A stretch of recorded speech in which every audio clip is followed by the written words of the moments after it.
What's up, everyone? Welcome to The Living Force. I am your host, Eric Eilerson, with a hot mic. And with me tonight are some of my loveliest friends. First off, we have Dr. Corey Helton. Hey, buddy. What is happening, my friend? How you doing? I'm doing well. It's so good to see you. Yeah. Missed you last night. You know, I just played. I just worked and played Assassin's Creed. It was fine. Man, what a hard night. I know, but you know what? It wasn't as hard as the night of Wes Jenkins. What's up, Duddy? What's up? I'm probably referring to my Jedi Fallen Order stream where I played probably a single level. It's not uncommon to my viewers, but I played it for a good 30 minutes to an hour. But and when I finished the level, I was like, that was incredibly easy. Why didn't I do that the first time, kind of thing? But whatever, it was fun. I'm glad everybody watched. You have an aesthetic, man. Let it always be said, Wes Jenkins is a man of consistency. And we do not have the lovely and talented Dr. Charles Hankel tonight. He is in the chat, though. I hope you're having a good call, buddy. We miss you. We do, however, have a returning guest. We don't have that many returning guests. I don't know what that says about us. But Mr. Stephen Kent from Beltway Banthas has returned. What's up? Good evening. That's Dr. Stephen Kent. Dr. Stephen Kent, right. We're replacing the Dr. Charles Hankel with the Dr. Corey Helton. Wes and I are mere plebeians. But we've been talking to Stephen. Honestly, ever since we stopped going live on the first show you were in, we immediately started saying, cool, so you're coming back at some point. And then we got in contact like right after the election, and we're like, hey, might be some politics to talk about. Maybe just a little bit. The Republic lives on to fight and crumble another day. Absolutely. Wow. Already gold. So before we get into some intro stuff today, I want to ask you, Stephen, you recently relaunched Beltway Banthas in a way. How'd that go? Tell everyone how it went. Well, it certainly went well. Everything works very well when you actually have a production team around you helping with your podcast, as you very well know. So we relaunched here just about 3 months ago, doing new episodes that are sort of like narrative monologue style episodes that are kind of like in the vein of talk radio, where we're also weaving in sort of NPR type editing to speak to guest experts on given issues and get them to weigh in on the clash between Star Wars and politics. And I am honestly in love with it. It's just like a really good product. You know, I've been podcasting for 3 years, but it wasn't until just this past month that I like listened to the show and I was like, this was really good. Isn't that a crazy good feeling? I hope to get that feeling someday as well. I've heard it's cool when you're not doing nonsense like us. But in all seriousness, congrats, man. It is a great product. I'm sure so many of our listeners from last episode already went and subscribed. If you haven't, pause this show right now. If you're live, you made your decision. Stay here. Do it later.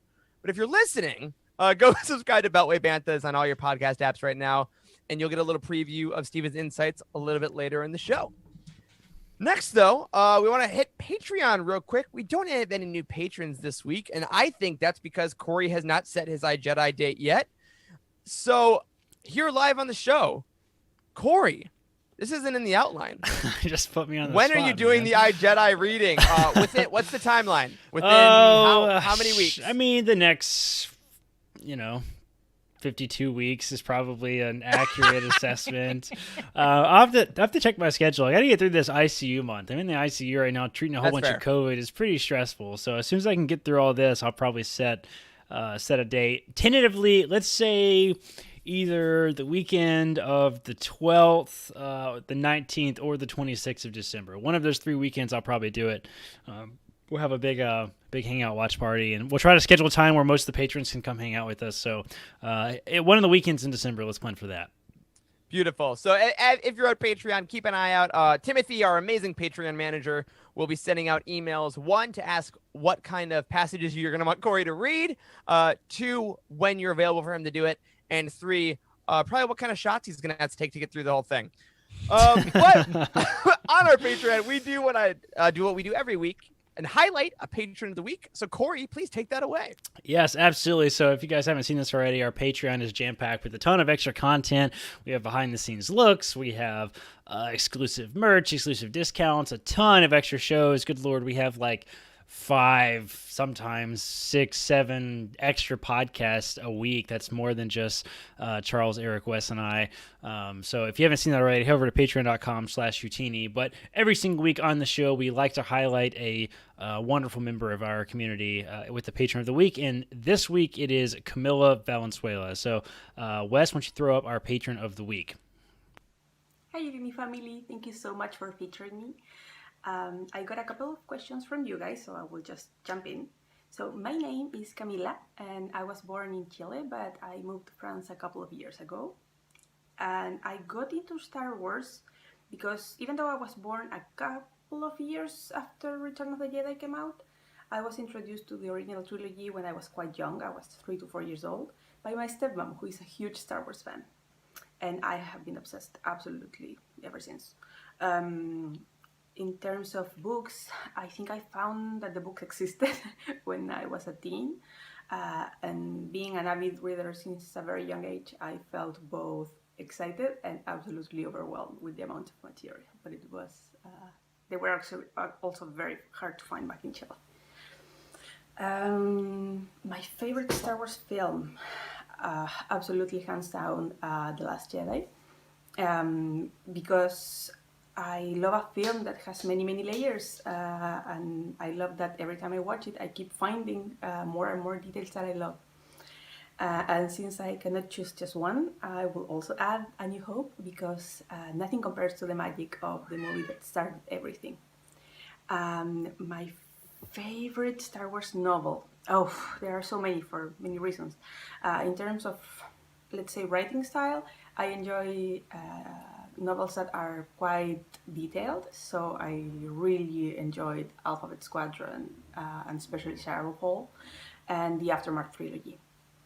In terms of connectivity with other media, which is something that I also really enjoy, I will say Resistance Reborn, Master and Apprentice, Bloodline.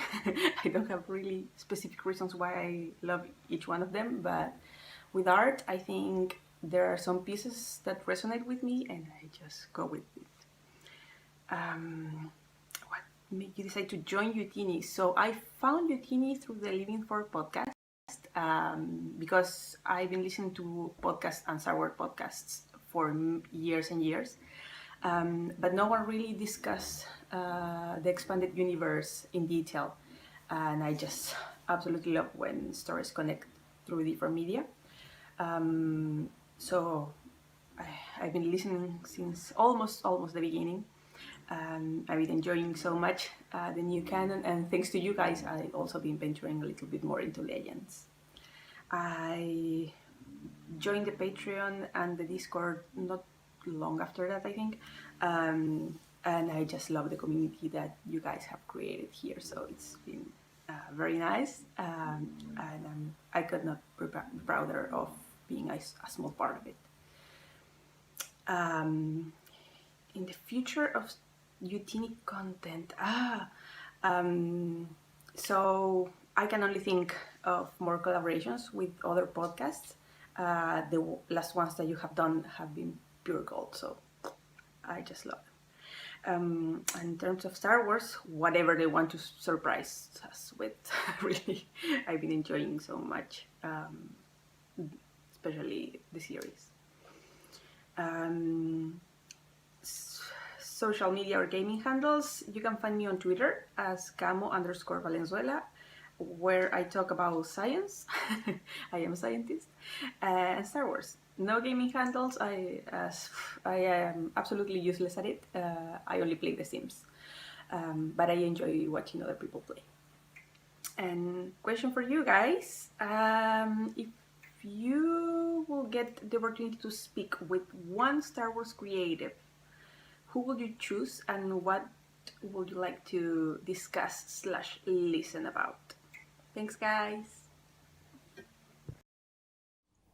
Oh man. Well, first of all, what a great segment. You have been with us since the beginning. I mean, it's hard to remember a time when there was living force and there wasn't Camila. So thank you for that. Okay, question: if we could speak to any Star Wars creative, any of them, that's crazy. Because I mean, you think Lucas, right? I mean, I feel like I went think to that's when I went to Yeah. authors. I didn't go to big picture stuff. So Yeah. Lucas, that would be interesting. Lucas would be great, obviously. But I think as of right now, where I am in my current Star Wars journey, I think Filoni. I think if I could just sit in a room with Filoni, because I think he truly is the bridge from the Lucas stuff. He goes through all the EU stuff and then is literally driving the boat right now with so many of the series. Yeah. Like, I think I want to sit. I want to get my own cowboy hat. I want to sit right next to him. Just listen to him tell me about Mandalorian culture. I don't know. What do you think, guys? That's a Yeah, good I 100% question. agree with you. It's got to be Dave Filoni. He's such an uber nerd about Star Wars, and I love that. So you just pry his brain on why he does the things he did. He's the next generation, right? So there's Lucas, and then now there's Filoni, and then there's probably some 9 or 10-year-old out there that's going to take over from Filoni, and he's going to even take Star Wars to another era, if you will. Absolutely. Looking at the chat real quick, Trevor Davey, our buddy, says, "Does Pablo count?" Absolutely, Pablo Hidalgo counts. Yeah, that would absolutely. be. Whoo! Speak of the devil a little later on. These books that I have next to me would say he counts quite a bit. Yeah, absolutely. Stephen, Corey, what do you guys think? Pablo, he was top of my list just because of some of the informational books that he's worked on, and Star Wars propaganda made me forever endeared to Pablo. So he's the one. That's fantastic. Love that. I really enjoy talking to like the older authors about like what it was like to be here on the Wild West of Star Wars Expanded Universe. Like when we had John Jackson Miller on the show, that was like one of the best conversations. I think we asked him a total of like 5 questions because he just had so many unbelievable stories about what it was like to work in this era. So Back when you could be like, "Hey, I think Luke might cut his foot off on this planet." Yeah, sure. Yeah, it's great. That sounds. Let's do it. Let's do it. Let's kill off some main characters. Let's do it. Yeah. So I don't know. Somebody like Timothy Zahn. We've been talking about getting him on the show maybe at some point in the lifetime of our career, our podcasting career. So that'd be a lot of fun. I would love to talk to Zahn. Yeah. Looking at the chat again, Spice Den throws out Charles Soule, Kevin Scott. Oh, yeah. One of which we have talked to Kevin, one of the nicest men in the history of the world. Charles Soule does very rare interviews, also seems really great. But he says he's really interested in what caused the High Republic writers' room to make the decisions they did. Couldn't agree with you more. And believe me, everyone watching, everyone listening, the emails that will be going out to the people that we know behind the High Republic, we'll be trying to get as many folks on here as we can. Because once those things are out in the world, oh my God, do we want to talk to the authors about them? So we're waiting until they're released because you don't need another podcast of listening to Daniel Jose Older be like, "Well, I can't say anything about that." That's right. But they're coming. We do have all those in the works. We've been talking to their editors for months, so like we're doing our best. Yeah, they can't wait either. All right, now I actually want to go to our new segment, our second time doing this new segment, the Star Wars Weekly Roundup. So for our video editors, it starts right here. This week, I want to do a little mini book review like we did last week. We talked about the Galaxy's Edge version of Star Wars Myths and Fables by George Mann. This week, we're going to look at the Star Wars book by Pablo Hidalgo, aforementioned, from DK. And if you are a fan of the reference books like the Ultimate Star Wars Guide next to me, things like that just have a little bit of everything, this is 100% the book for you. What I loved the most about this book, let me show you some pages here, was that it really felt like the first time that every media in Star Wars is on the same level. This stuff introduces content from the movies, from the TV shows, from the comics, and it all works together. Like when you're talking about the Sith, it tells you about Vader. It also tells you about Momin from Charles Soule's Darth Vader comics. It talks about Morai from Rebels. It tells you about Ahsoka. It tells you about Bane from Clone Wars. Like it really incorporates every single kind of Star Wars media in a way that I really haven't seen a ton before.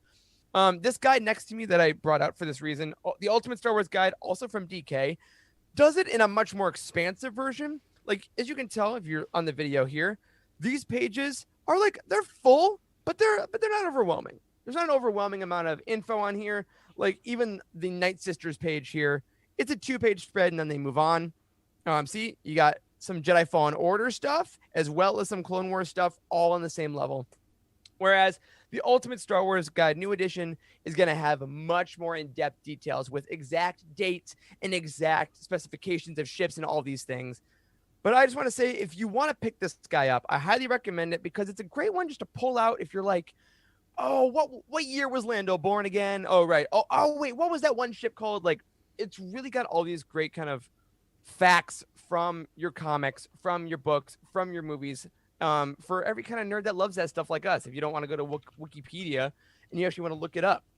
Steven, I want to put you on the spot for a second because I know you have this book on you right now.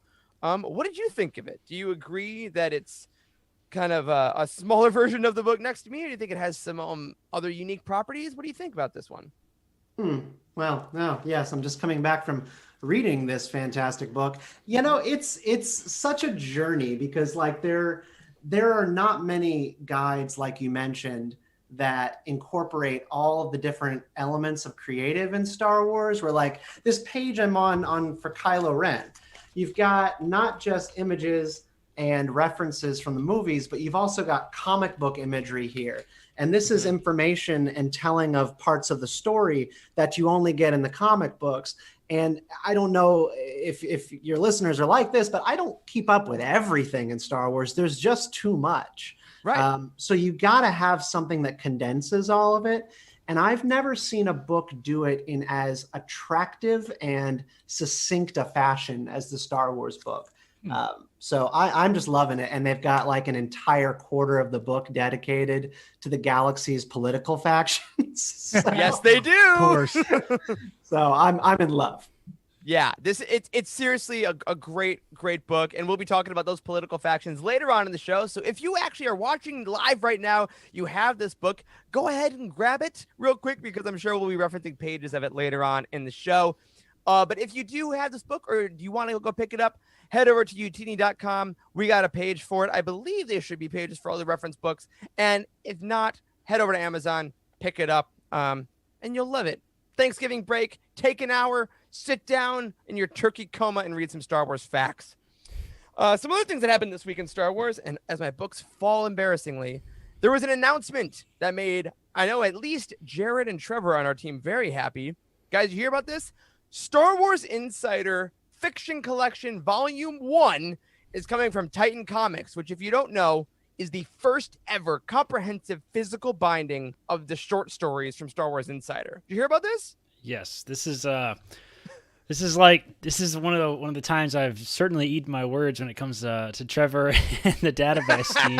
I don't think we've talked about this, Trevor, but like I was like certain this would never be published, something like this. This is the type of obscure stuff that Trevor is a genius about. You know, they have a show coming up that we're going to release on Patreon pretty soon, and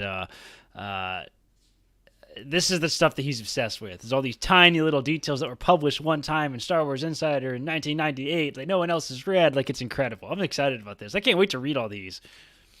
Yeah, it's really going to be cool. And for someone like me that didn't really start in reading Star Wars when Insider was really putting out all these Legends stories, it's great to have them all in one spot because you can try to track them down. There is a fun pursuit for that. You know what I mean? But to have them all in one spot is really great. And on our new releases page over at utini.com, it is up there. You can pre-order, to quote the synopsis, it has stories from Han Solo, Princess Leia, Lando Calrissian, Darth Vader, Darth Plagueis, Hondo Ohnaka, Captain Rex, Darth Revan, and more. And if you're on Discord, head over to the EU Legends Books tab where Trevor did a lot of research and put up some theories about what stories might be included. So awesome. Cannot wait for that. Additionally, this week we got some surprises from Del Rey. They put out a ton of audio podcasts with their From a Certain Point of View authors. We were talking earlier about trying to interview some authors later on this year, but all the editors at Del Rey sat down and did like 10 to 20 minute talks with every single writer of From a Certain Point of View, Empire Strikes Back, about their stories, about their creative process. So head over to any podcast app, just search for From a Certain Point of View. It'll come up. There's going to be 40 individual episodes. So congratulations, especially to our good friend Tom from our Discord server who conducted a bunch of those interviews. And I've done a couple of them. They're super fun. And it's really cool to hear these new writers geek out about this new thing they've gotten to create. Very, very awesome. Additionally, our friends at Telray, they made a crazy week of this week in Star Wars, guys, in this Star Wars Weekly Roundup. The first 8 chapters of Light of the Jedi got released. Did you see this? Yes. Like, Yeah. officially. That's significant. 8 chapters is a lot. Like, Yeah. Del Rey was like, okay, for free, we will release the first 8 full chapters of Charles Soule's Light of the Jedi, the first High Republic novel. They've all been released for free online. Go to the Del Rey Star Wars Twitter account is where I found the link. It's all over the place.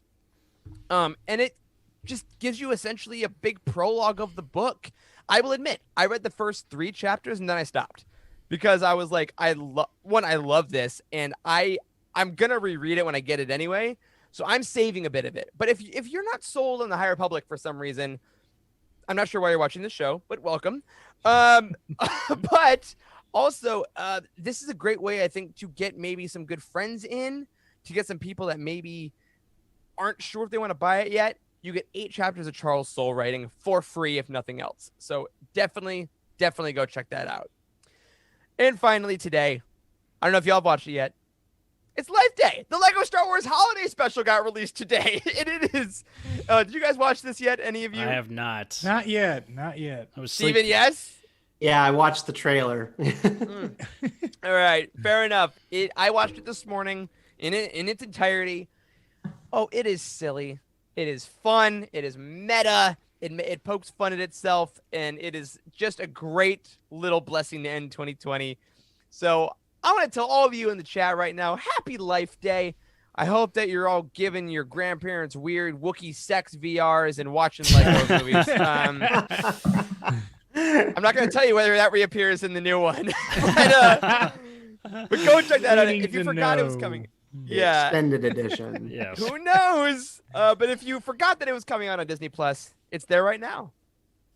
So, Trevor wanted me to mention how wholesome it is. And it is. It is an incredibly wholesome piece of media that just, it celebrates the love of Star Wars, of all Star Wars eras, of all Star Wars humor. Really fun. 42 minutes. Check it out. And of course, if you're looking to purchase some books like Light of the Jedi or any of the ones we've talked about thus far in the Star Wars Weekly Roundup, head over to utini.com and grab the High Republic novels in January. Light of the Jedi by Charles Soule, January 5th. A Test of Courage by Justina Ireland, January 5th. Into the Dark by Claudia Gray, February 2nd. And the Star Wars Insider Fiction Collection, Volume 1, March 23rd. And hey, if you want to buy 5 copies so the numbers go up so Trevor and Jared can keep getting Legends content, I'm sure they would appreciate it. Thank you so much to Frank and our team for keeping that release schedule updated. Oh, all right. Corey, can you remind people, we had some new merch last week. We're going to run an ad here in a second, but tell them about the promo code they can use through the end of this month. The promo code, it is somewhere in the outline that I don't see. It's right above the Roundup. It's right above it. Still don't see it, Eric. All right. I put him on the spot. That's my fault. It's POV 15. You get 15% Okay, that's off right. Now I see it. all the new merch through November 30th. And do we have an ad for that? We do. Wes, you want to roll that? So let's roll it.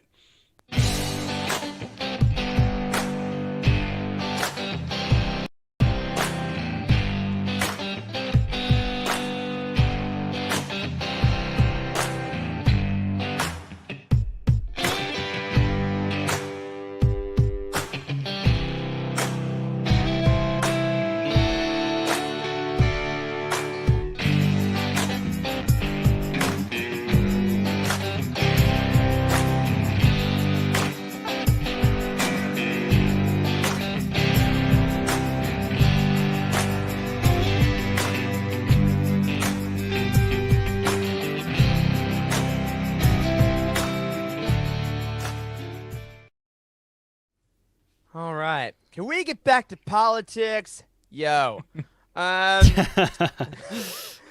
So we did that earlier. We were going to talk about the Beltway Banthas relaunch a little bit. Let's dive into that fully. Yes, that was a Hamilton reference for all my Hamill fans.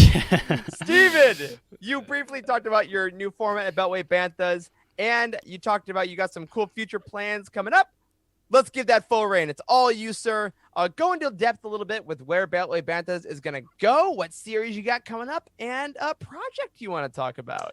Yeah, so the first thing is that our most recent episode was for the month of October. And what we did was an exploration of everybody's anxieties heading up to the election. And I know what you're talking about. Yeah. No, nobody was nervous at all. But we did this episode about how you shouldn't have to be nervous. Like, you shouldn't live in a country where every 4 years your future feels like it is under threat, and your livelihoods, your sense of self, your identity is in peril based on who wins an election. And we took this episode and did an exploration of the Tarkin doctrine and this whole idea of how Tarkin envisioned the Empire ruling, and it was through fear. And the Death Star emerged as sort of like the project to tie the galaxy together and keep everything in order once the Empire came to fruition. And so we do this really, I think, neat exploration of why that is not something that you want to have happen in your own world. And we've allowed it to. We very much have allowed our politics to become like this Death Star sized threat in our lives. And I think you will enjoy it. Now we are past the election. We've got some great reflections on it. But I think it's a space, and it always has been, where people can be themselves, share their anxieties, talk about politics, and it's just, it's not a place to do battle. It's just a place to listen. So not every podcast is good for that, but we try to carve out that space. No, and that's brilliant, because you nailed it. When it's in a weird way, it's kind of how we want to view Star Wars discourse, right? Like, we feel like politics and Star Wars, I gotta say, personally, for the last year, my Twitter feed has been those two things, and you combine the anxiety of both those things, and oh my goodness, they both should be things that are constructive and that are made out of passionate people that know how to create and run things smoothly. And hopefully, we try to bring the Star Wars here on this show with the love and the perspective. And Beltway Banthas, if you have been listening, folks, it is exactly what you're talking about, Stephen. It is that place of being able to voice thoughts and being able to craft things in an interesting way without feeling like every time, which is great. And I appreciate your willingness to do that and to bring this format that is more narrative and really interesting and clearly well researched. And before we talk a little bit about some specific Star Wars ideals that may, I don't know, I'm trying to think about a phrase that pertain to the modern political climate in the next few months, looking ahead, I'm going to ask you about 2021 for your show. You say you have a series coming out, and it's going to be tied to a very specific thing that I want to give you a chance to plug now, and of course at the end of the show as well. Yeah, so I think last time I was on, I might have mentioned that I was working on this idea for a book. And I have big news, which is that the book has been sold, and yes! I'm going to be in 2021 the author of How the Force Can Fix the World. And this is going to be coming from Hachette Publishing, and it's going to be a look at the core principles of Star Wars throughout all of the movies and the television series as well. That if we applied them to our personal lives and to our political frameworks in which we sort of think about our own politics, we would not only be happier, more sane people, but we would also get along better with our neighbors and have a more sane political discourse. So this book is going to be looking at stories of redemption, humility, empathy, hope, aspiration, all sorts of things in Star Wars that stand out, that make Star Wars a uplifting piece of fiction, and that if you actually look at it as a way to live, it can make everything in your life better. So really excited to get the opportunity to write this book. The problem is that now I have to write a book. That old thing. I thought about this big idea, which was, what if I turned Beltway Banthas into a book, and then someone took it. So now I'm just like, I got to take the money and run. So Yeah. Oh my God. I'm gonna flee to Bermuda. But so this is going to be a Christmas book for next year. So do look out for it, and you can keep up with it by subscribing to my Substack. It's politicizeme.substack.com, and that's where I'll be talking both about the politics of Star Wars and this book. And we're going to be doing a 12-episode series, one per month next year, that looks at the themes that each chapter is going to be addressing. And then finish up right around the time that the book comes out, and then you can read about all those ideas more in depth. That is fantastic, man! Congratulations! That's got to be a huge accomplishment. That's fantastic. Big things. Yeah, and when that book comes out, everyone listening, we will. I mean, I'm telling you right now, we're gonna have you on again at least once next year to talk about the book and things you're doing. But we will be putting up links to when you can pre-order the book, because when hypothetically Stephen writes it and doesn't go away to an island, we will be putting up pre-order links and keep you all abreast. I can't freaking wait, man. Congratulations. That's so cool. Yeah, thank you. Thank you for giving me an opportunity to talk about it. Yeah, absolutely. Here, I'm going to say congratulations. I'll crack a drink in your honor. Because now I want to talk about some things in the modern political climate that have to do with Star Wars, as we did last time Stephen was here. Eric definitely doesn't have any opinions about this. I don't even know why we're talking about this on the show. No. I do have a sticker of President-elect Biden on my laptop, which is his full name. Thank you all. Is it actually a sticker of Biden himself, or does it say Biden Harris? It does say Biden Harris, and it's next to my sticker of Bail Organa, and I feel like it's a great pairing. But before we get into specifics, I do want to take a moment for the audience to say, for everyone that voted, thank you for participating in the democratic process. Like, we don't usually get hugely political on this show, but this is a great election. It's the biggest voter turnout in history. And for everyone listening that took their time to go to the polls or mail in their absentee, well done. This was awesome. Yeah. It's very important. Yeah, I have to say it was incredible to sort of watch this entire thing unfold. Like, because this year is super unique in that it's delayed, so things like take a lot of time to kind of come together. And like you say, we had the biggest voter turnout like ever, which is a kind of a big deal. I mean, that's really cool. I think, like, regardless of what your political opinions are, it's really good that we let it get to crisis levels in this country for people to go out and vote. It was really like the Thanos, like, fine, I'll do it myself. The ship is on fire. Yes, absolutely. And it was really cool to kind of see everything happen in slow motion. There's a lot of discussion about how the electoral college works, and like how like it was like a one giant civics lesson just over the course of like a week there. So it was interesting little time period there. Stressful, but you know. Yeah. And now we're in an we're in an additionally stressful time, because for all my American listeners out there, and for those of the world who know what's going on over here, it's a little sticky. Because the current president is still refusing to concede the election, acknowledge results, things like that, which puts us in a unique situation as far as my lifetime goes politically. And Stephen, I'm super interested for your thoughts, obviously, in this for political history, because I thought we would compare the current issues with the changing of regime of political leaders to Star Wars, because in the Star Wars universe, we have seen the Galactic Republic become the Galactic Empire. The Empire become the New Republic. The New Republic go to the Resistance First Order. Political leaders have changed, sometimes with elections, like Amidala, sometimes a little forcefully, like Palpatine being thrown down a reactor shaft.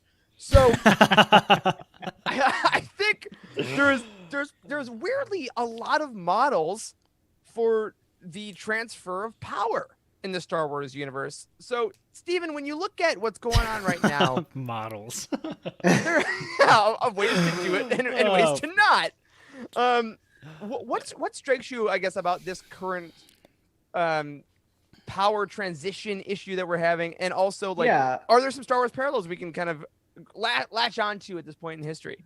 Well, obviously there are similarities, and then there are just ways in which nothing is alike. I mean, I'll go in with like the area where there's really no semblance at all, which is, Americans by and large are very privileged and lucky to live in a country where they don't experience things like regime change. Like, that's just not a thing that happens here. We have administration changes and people who move in and out of Washington, D.C., but there is not armed conflict, at least in our lifetimes. And that is something that people who live in the Middle East, Northern Africa, South America, it's a regular occurrence. It is a part of life in those parts of the world. And so it is something that I think when you look at Star Wars is political chaos, unhinged, generation over generation. You have a couple of different spots of continuity. The first one being the Republic, which is 1,000 years of peace, prosperity, and eventual stagnation, followed by transition into Empire, which, I guess you could say it's like a through line, right? It's one leader carrying over into the next. They change their military uniforms, but there were dead Jedi all over the floor. Like, there was a actual violent action to seize power and enact the Empire. And you've got I think 24 years, no, 32, right? 32 years of Empire. Am I right on that timeline? I was going to say 30, yeah. So I think it's 32. Yeah, 32 it's like closer to 30, 32 years. It's in the Star Wars book. Hey! Memorize the number. This episode brought to you by the Star Wars book by Pablo Hidalgo. and then similarly, then you have 30 years of the New Republic, decline, and then their destruction in the form of sort of a military coup. Now, the thing that I think Americans are most familiar with, and it aligns them in many ways with life in Star Wars, is that you are constantly changing power in this country. You get 4 years of Team Red, 4 years of Team Blue, then you get 8 of each. And you just go on this roller coaster ride: Carter, Reagan, Bush, Clinton, more Bush, Obama, Trump, and now you're going back to Biden. And it's part of American life that things are going to always change. What power is always going to be in motion, and what is your rights or what are your tax rates one year are not going to be the same the next. And it's a little chaotic, and it wears people out. Yeah, I believe it was. Sorry to interrupt, because you said something that reminded me. I think it was in President Obama's 60 Minutes interview this week. He described the presidency as a temporary occupation of a permanent office, and how he's like, everyone here that goes through it, that becomes the president, it's just a temp job that you go into, and it's run by other people, and then you leave. Just crazy. And it's like that. It's so unique in that way, because we always think of it, you're right, as such a powerful thing that really, as you're talking, I realize doesn't have any permanent staying power with the individual. And the amount of, if you were at a job and every 4 years your boss changed, that'd be a little disquieting, I would think. Awful. I went through corporate restructures at least every 2 years at a job I was at, and it was truly the worst experience of my life. So that's the House, right? As the House of Representatives. Right. But, and I think that quote by Obama is great. The United States is a nation of laws, not of men. And we've currently got one who really wants it to be a nation of men and not laws. But he is, I'm told he's going to be leaving or being escorted out of the building. You mean by the people that he possibly gave COVID to and had to all quarantine from their families because of a car parade? Yeah, a little bit. Oh, Lord. But, when you watch The Mandalorian, you get this really clear sense, particularly in the most recent episode in The Mandalorian, is on what planet was it? Trask. Trask. And you just see completely normal people doing boating and fishing, and their technology is not really that advanced. They're using nets to catch fish. And you go, is this Star Wars? People are living in completely normal conditions, sort of semblant of that of Tatooine. And it's a reminder that while all the power struggles are going on in the universe, daily life for normal people continues on, and they're just caught in the middle. You have the separatists fighting with the Republic for independence, and you have the Empire and the rebels duking it out in the streets, and then you've got the New Republic and the First Order. But most people aren't even involved in this battle. Most people are not part of the big holy war between the Jedi and the Sith. They're simply victims of it. And I think look no further than United States voter registrations and the fact that majorities of Americans still and increasingly consider themselves to be independents and not Republicans or Democrats. We're all just caught in the middle of a holy war. Right. That's life in a galaxy far, far away. You're a bystander to other people's wars. And I think that's an interesting way to phrase it too, because I think a lot of this election cycle, again, now that we're out of the cycle, right? We're in the resolution, if you will, of what it was. Yeah. I think a lot of it seemed to center around the ability to have empathy with someone else's concerns. And I think that's where a lot of like the warring factions, if you will, right? Whether it be Republican, Democrat, Empire, Rebellion, whatever it is, there are two kind of concrete sides, and all the people in the middle, as you say, the independents or the bystanders or the fishermen, kind of have to decide, how can I empathize with these people with whom I'm not actively fighting every single day? And I think that's an interesting way to think about it too, because I love your example about the Mandalorian with these people that they just want some Beskar because they'll get more money, they can get more chowder or something, like, and that's kind of their day. And there's a lot of voters that maybe live in places where there aren't a lot of people different than them, or they haven't met a lot of people in different circumstances, whether that be financial, racial, etc., that are like, I just want to go through my life. I don't want to hear the noise. And there's a halt. There's an inability to kind of identify someone else's struggle. So I want to ask you, do you think this election cycle, with the record voting numbers, the record everything, frankly, do you think that's starting to show the middle being able to empathize a bit with people they don't know? Or what do you think that's about? Yeah, I'm not really sure. The increased voter numbers in this year's election yielded really varying results across the country in terms of both who voted for president and then like ballot initiatives and governor's races. Like North Carolinians elected or reelected their Democratic governor, Roy Cooper, kept their Republican senator, Tom Tillis, booted out. Largely, it looks like they're going to eventually count the votes up for Biden in that state. And they elected a Republican lieutenant governor. So they split the governor's mansion in North Carolina, picked a Republican senator, and also then voted for Biden. And you just sort of see, I think, in that example of North Carolina, like, most voters are complicated. And the more voters turn out, the more complexity you get in the results. Right. Like California, they struck down the renewal of affirmative action laws in their hiring processes in California. And you would think that California would affirm something like that. That just seems like a California thing. Yeah, it's traditionally super blue, right? Right. And they didn't. They struck it down by huge margins. And it was because they had the highest voter turnout in the state's history. And that yielded different opinions brought to the table. And that's kind of what you get, is a lot of like what Democrats thought was going to happen if more people voted hasn't happened, because it turns out most people don't see things exactly the way they do. Yeah. Also, do they know that there's a back to the ballot? I feel like everyone's always like, hey, just so you know, all the initiatives are on the back. Yeah. That's where they get you. It's complicated, and that's kind of what happens when more people are engaged in the system. And I try to always like thinking like Star Wars, right? The problems that persisted within the Republic and the New Republic were very much the same. It was that people did not feel that Coruscant had their best interests at heart. And that people that lived out in the outer rim of the galaxy could really be represented by representatives living in the inner rim. And what you have happen in the New Republic is they almost do nothing to bring people into the fold.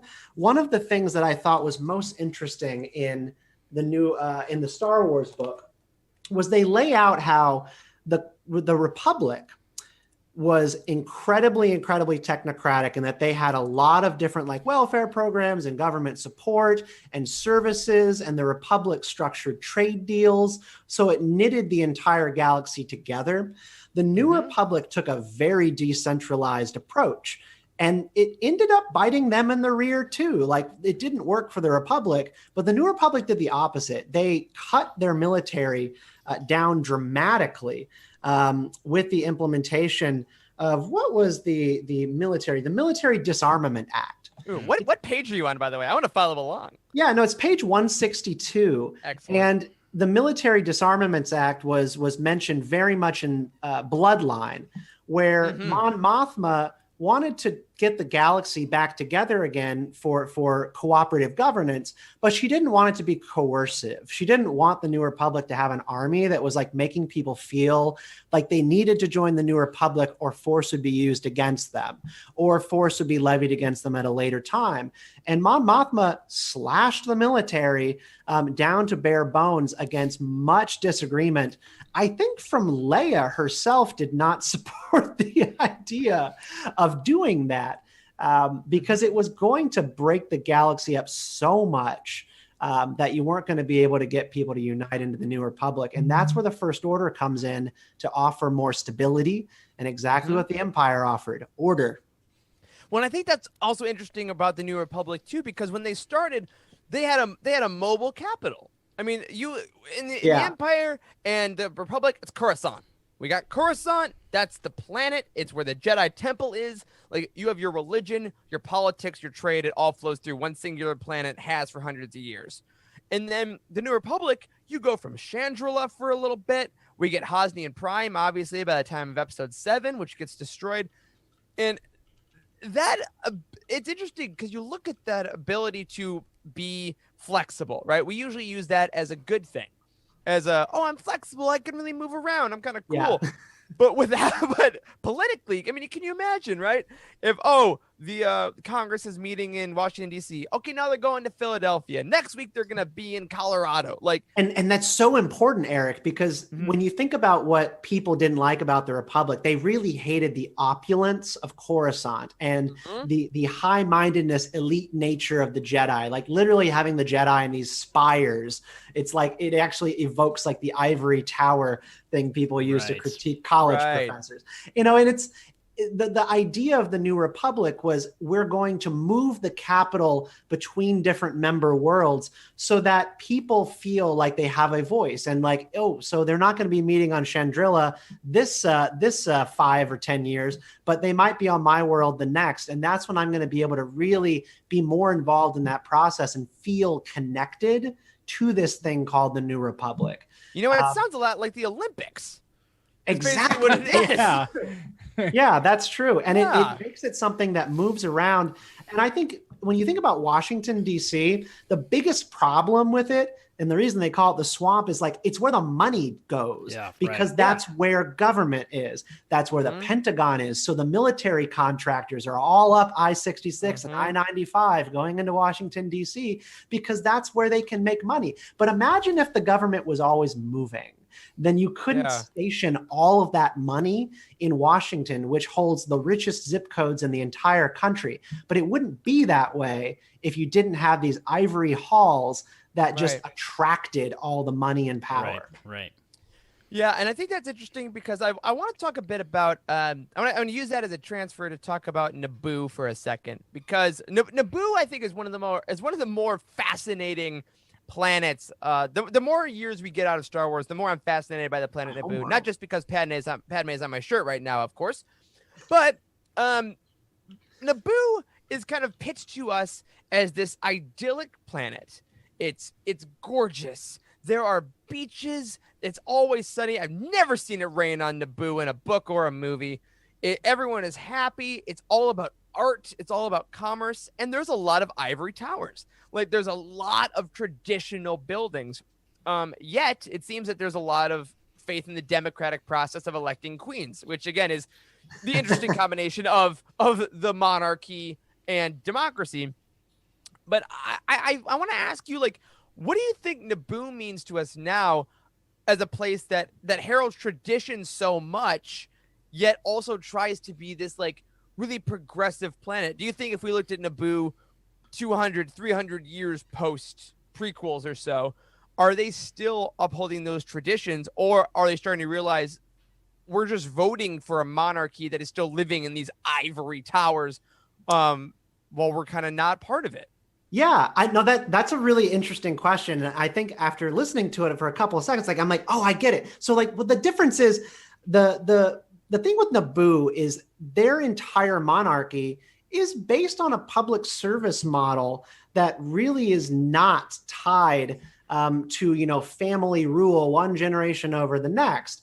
Like kids like Padme go through these like public service training programs, the academy, where they actually are preparing for government their entire lives. Now, to the best of my knowledge, it is confined in many ways to like elite families within Naboo's sort of hierarchy. But Naboo has a culture where they do view public service as like this actual common good.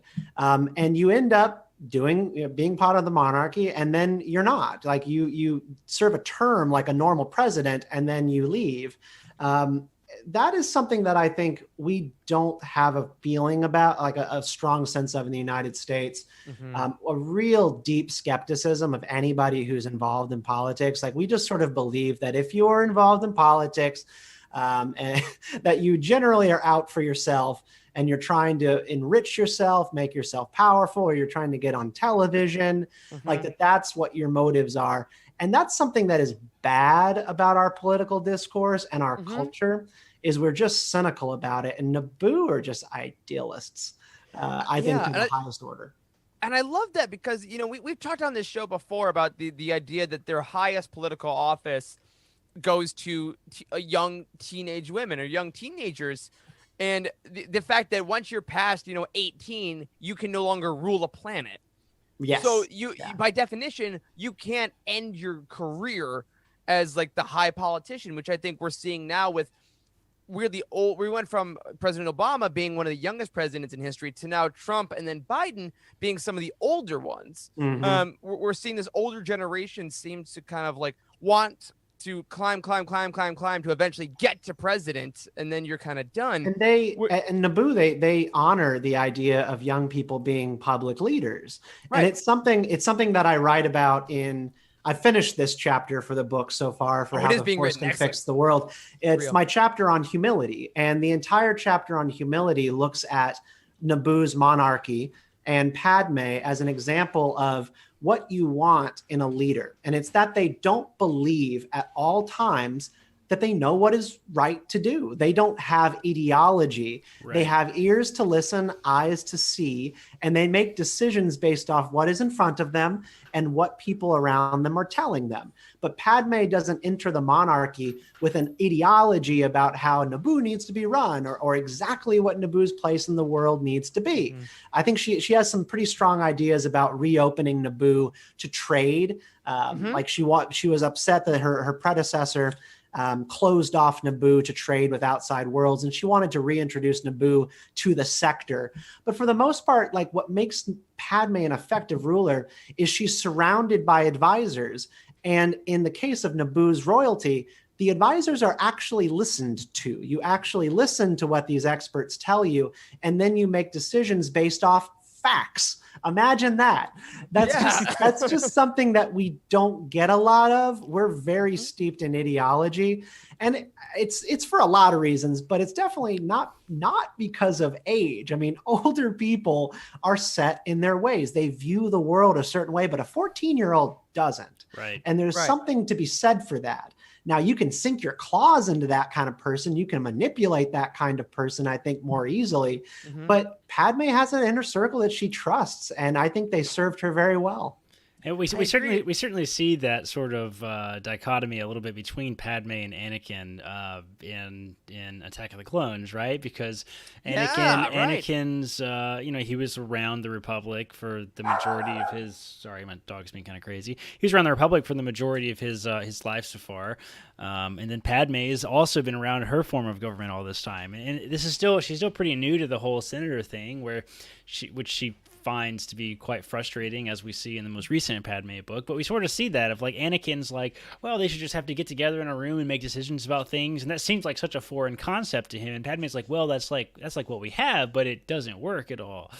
Yeah, which I love too, because I mean, there is that moment, I feel like, for every person when you're learning about politics, or when you're questioning the political system, where you're like, this thing should just happen, and you find out that it does, and it doesn't work, and then you're like, oh, well, then what? And I think that's kind of where this election, they should be made to.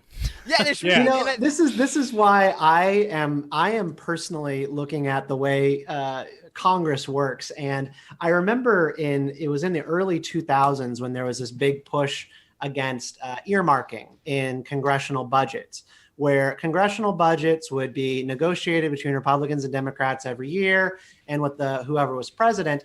And each side would go through an earmarking process where they would go, okay, well, I will vote for this budget if you allocate X million dollars to my home district, so we can build a new bridge or a new highway system, or we can build some museum, right? This was called like pork barrel spending, where people would get write-offs basically in the budget to benefit their district. And It's been banned. They banned it like 15, 20 years ago. I can't remember exactly when, but earmarking has been banned as a way to eliminate corruption. And a budget has never worked since. And that's something that you have to think about when it comes to like good intentions, and also just what politics is really about. Politics is about getting what you need and getting what your constituents need. And earmarks was how you did that. Right. But very high-minded people who viewed that as like a corrupt process wanted to get rid of it. And now it doesn't work anymore. Do you think that's sort of kind of that idealistic sort of attitude that is so prevalent on Naboo that we see? Like, we talked a little bit about this last time we had you on, Stephen, about like I think I made some comments about how we need a little more idealism in politics, something like that. And you had a little bit of a retort for me. I can't remember exactly what you said, but you were talking about like, well, there are disadvantages to that. This kind of seems to me like maybe an example of that, right? Of like where this difference of, you know, how it should work versus how it does work, and then the unintended consequences of that, how it all comes together. Like, do you think that's kind of the result of that? Yeah, I mean, I think it is. The reason that we have the government we do is because the framers, were incredibly skeptical of the inherent virtues of human nature. They did not believe that people were good naturally. Like, they believed that they had to be restrained in many ways in order to have a government that protects people's natural rights. Now, the United States government did not do a good job of that up until at least 1964. And now we are like starting completely fresh as a republic, in my opinion. And we're like actually giving it a real try. But yeah, I mean, like, the reason that our government has so many hurdles is because they were put there to stop people from leveraging what they think are like good intentions for everybody. And Star Wars is about the struggle of people versus their good intentions. It's everything that Anakin falls victim to, is just believing that like, oh, like I have a vision of like what the world could be better, and how things could be more clean and non-corrupt. And you know, he implements a lot of different visions for changing the galaxy, and it usually involves a body count. Like, you have to get people out of the way to make things work the way you want to. And that's just the way it is in a galaxy far, far away. But it's a lesson that I try to incorporate into my own worldview all the time, which is good intentions do not necessarily make good policy or good politics. Right. Well, yeah, and it leads me to one more big thought I want to hit here. Is that on this eve of 2021, on this eve of this new cycle of politicians that have been hired, of incumbents that are coming back, of new people that are going into the halls for the first time, we still see these trends of people that are voting for the person rather than policy quite a lot. Like, we seem to have fetishized the positions of power in the United States, especially, of like, where they're a representative or they're a president and you support the person. It's the name on the poster. It's the name on the flag. It's the party they represent and things like that. Even in places where we look and like, oh, this policy actually hurts this area. Like Stephen, you're talking about people that wanted to get the bridge in their county and that's why they earmarked. And now it seems like that's gone. So people can actually do policies that hurt their constituents, but because they've elevated themselves to such a celebrity status, people ignore it. And it reminds me a little bit of kind of how Palpatine is talked about in some of those Outer Rim worlds of people that don't know necessarily what's going on in the core worlds or know the corruption of him, but because he's pitched as this celebrity figure, they're like, oh, but he's the emperor. You know, we obey and he's still cool and we can still support the empire, even if it may be against our best interest. And looking ahead, like you say, we're at this dawn of this new Republic era of this new stage in our kind of cultural evolution. Do you think there is a avenue, not a chance, because that feels almost a little just too sad to say. Do you think there is actually an avenue that we can go down to kind of lessen the celebrity of politics of just like once you're in office, you're cool, to actually focusing more on advancing the best policy for each individual person? Term limits. All right. Yes. Term Great. limits. All right, everyone. That was it. That's the end of the show, everybody. I mean, the problem with the Republic, and it ended up being what's called now the High Republic era. You're gonna learn about this in some of the upcoming books that y'all are going to be reading and reviewing. But the High Republic era didn't necessarily mean it was the best times in the Republic. It was the peak of the Republic's opulence. And opulence is not usually used in like a good context when you're talking about government. Right. It was the peak of its bureaucracy, its stagnation. And when you are at the peak, that's when the decline begins. You can only go down from there. The High Republic is when it never gets any better, only worse. And this comes about because just the Republic becomes so complacent after 1,000 years of sort of peace and prosperity and markets and flourishing. It reaches an end. And I think what we've got going on, this is not like a perfect analogy here, but like you mentioned, like celebrity in politics, is you can just make like an entire life in Washington, D.C. and hardly ever have to go back and visit your people.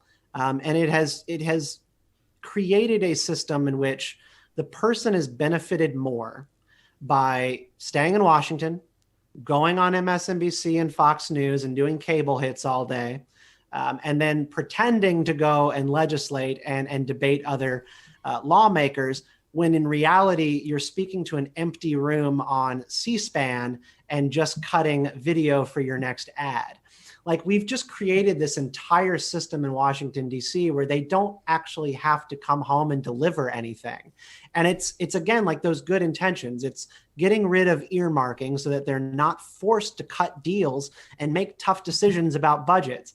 It is C-SPAN. I hate C-SPAN. Transparency has not been good for our democracy. Putting a video camera in the Senate and House chambers and recording and filming and televising all of the proceedings turns everybody into showboats. Like, right. you can look at the numbers of speeches that senators have given on the floor of the Senate, and how it has changed from now since 1980. And it has just soared. And it's not because they are actually speaking to their colleagues. It's because they will find time to go on the Senate floor and speak to an empty room so that they can have video footage for their campaign advertisements, showing like, here's me on the Senate floor schooling everybody on the Constitution. But it's logic not. and facts. And we've allowed exactly this to happen in the name of transparency, and it's actually not working. Yes. Yeah, I mean, that's exactly why we started this video show. I mean, to be honest, it was just for the coming in exposure. But that's an interesting point, because if everything you're doing and this isn't things were so much better in the 60s. Like I love living in the 2020s to 2010s. Don't like maybe not 2020 specifically. That's true. 2010s were pretty solid.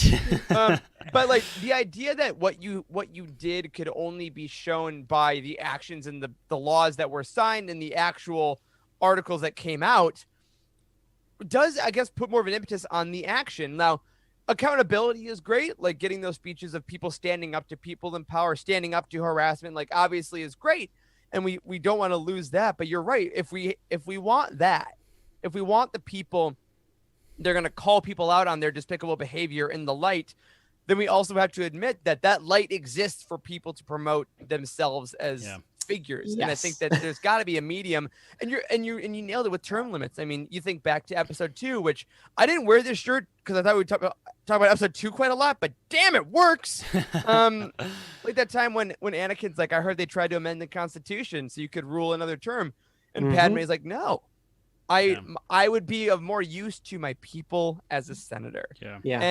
And what a concept to have, and to think that, you know, there are people going into office now that may think that hopefully like the younger politicians all seem to be, you know, they do more speeches on the policy and about tearing it down. And a lot of young voters, when you talk to them, they're like, well, nothing will change. That's why I don't vote. And I feel like that can slowly be eroded away if we get more people like Padme and that are like, I go where I am needed because I am needed.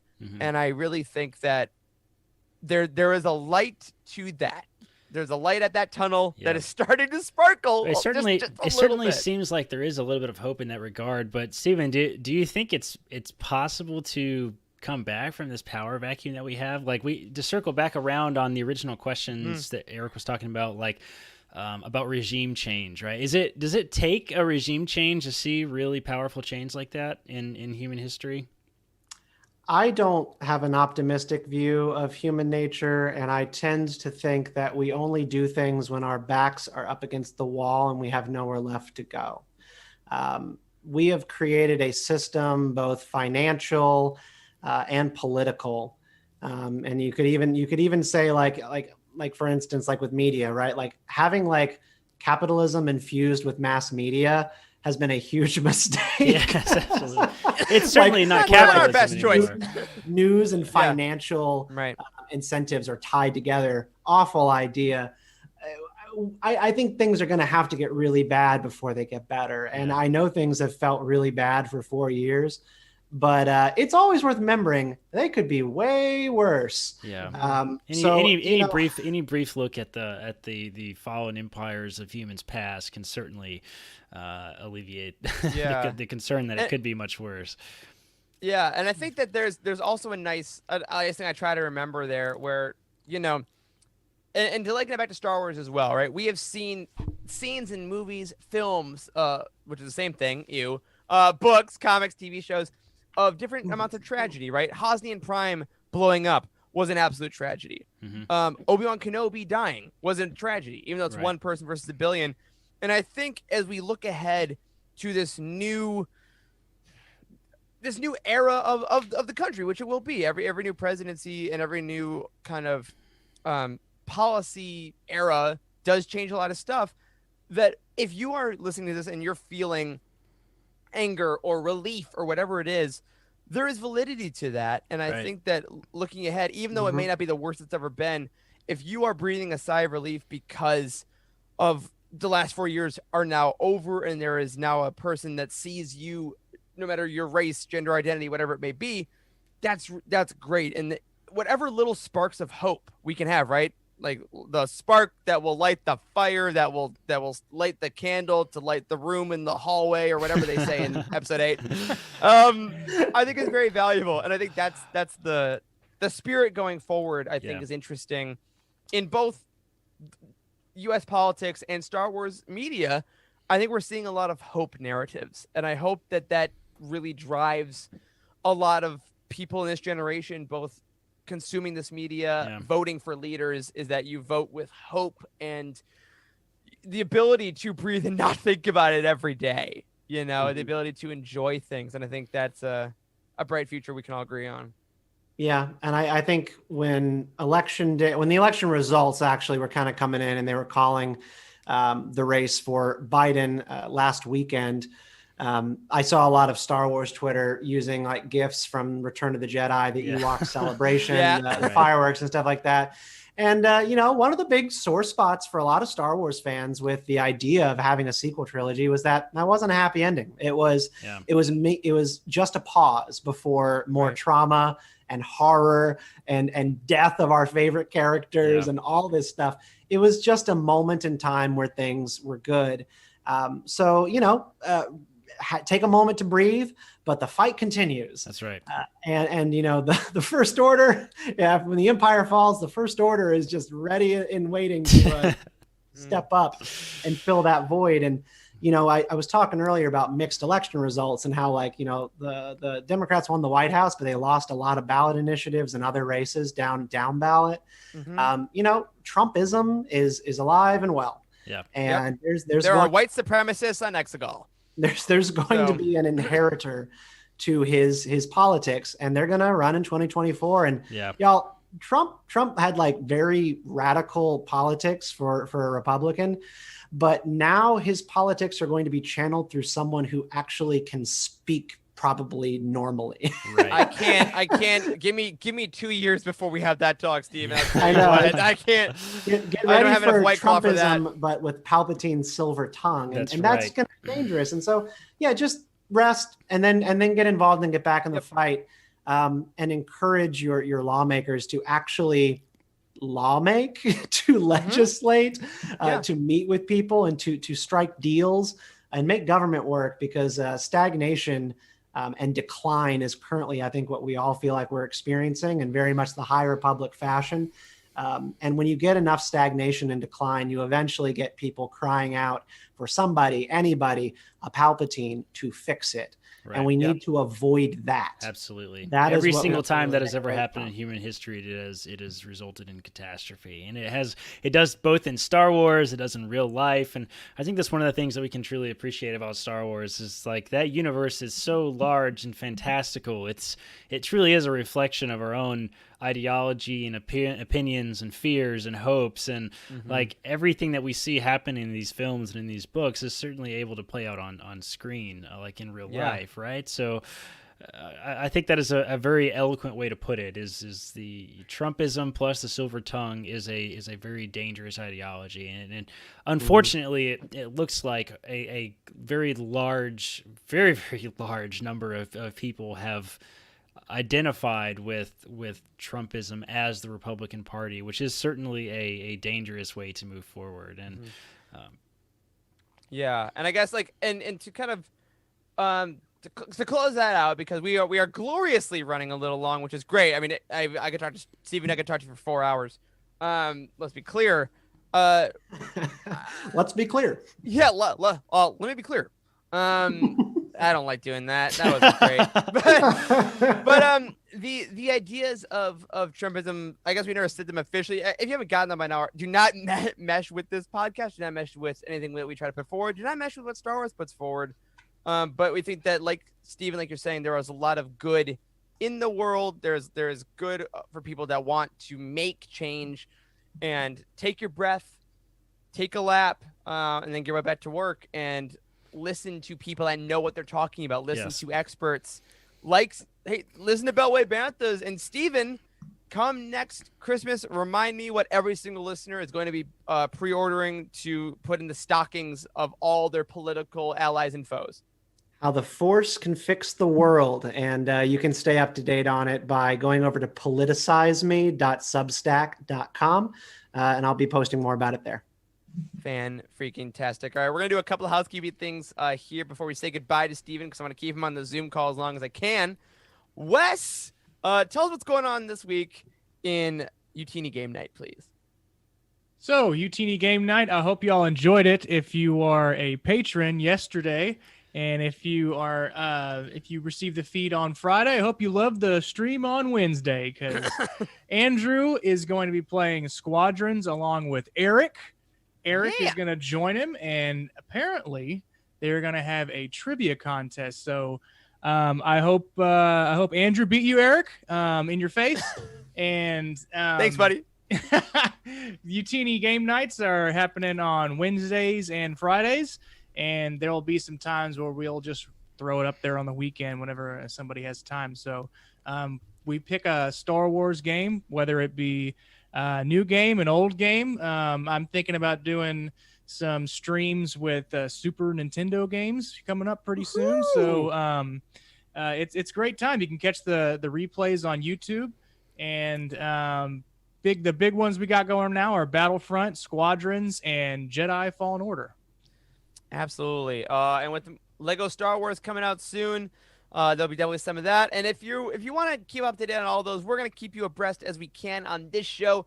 But just subscribe on Twitch to UTD_US. You'll get email alerts. If you're in Gmail, it's in your promotions folder, just so you know, when we go live. Every Thursday, the Legends Look Back crew, Jared, Freddie, and Meg are going live every Thursday talking about some great Legends content. I'm sure they'll be talking some Star Wars Insider in March, but every week they're talking about some awesome Legends stuff there.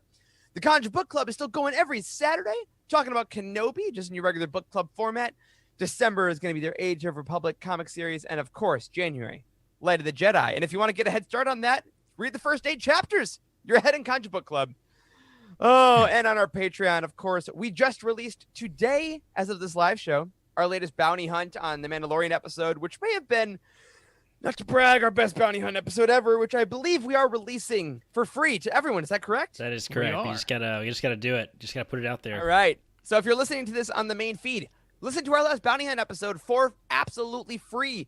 We do hope it entices you to join our Patreon if you haven't, to get a little sample. But we couldn't stop talking about the Eris episode of The Mandalorian for obvious reasons. So be sure to check that out. Charlie and I are still going through season 2 of Star Wars Rebels on the Ghost Crew. We had a little hiatus with life events, but we are back doing that. And Meg and Heather are rocking it with the new Calf Faves show of absolute chaos and hilarity. So plenty of stuff at Patreon to keep you hopefully happy. And in December, iJedi Reading Hour with Corey Helton. But my friends, on the notes of fun, on the notes of hope, on the notes of a country that looks a little more like we want it to, that's going to do it for this week's episode of The Living Force. Thank you so much to Stephen Kent of Beltway Banthas for joining us. If you're already supporting us over on Patreon, head over to Discord right now to join our Aftermath After Show, to hang out for our after party. A special thank you to Cheryl Bell and Patrick Ortiz on our Jedi High Council, Kyle Hickman, Freddie C., Elizabeth QTA, and Sally and Chris Eilerson in our Alliance High Command for their amazing support of this show and all things Utini. You can find us on Twitter. I'm at Eric Eilerson. Corey is at Doc Star Wars MD. Charles is not here, but he's at C. Henkel. And Wes is at Boss Wes. Steven, where can they find you? I am always on the Twitter at Steven_Kent89. That's Steven with a PH _Kent89, and at Beltway Banthas. And my weekly newsletter, which is essays on the politics of Star Wars or themes from pop culture that I think you should be looking at, is politicizeme.substack.com. Brilliant. A special thank you to Steven for coming on the show. And of course to Matt Davenport, our amazing editor, Ryan, our graphic designer extraordinaire, Wes, our producer, community manager, and co-host. And a final thank you to Corey, to Wes, to Steven for podcasting with me. Thank you to all of you for watching tonight, for listening later. And as always, may the Force be with you.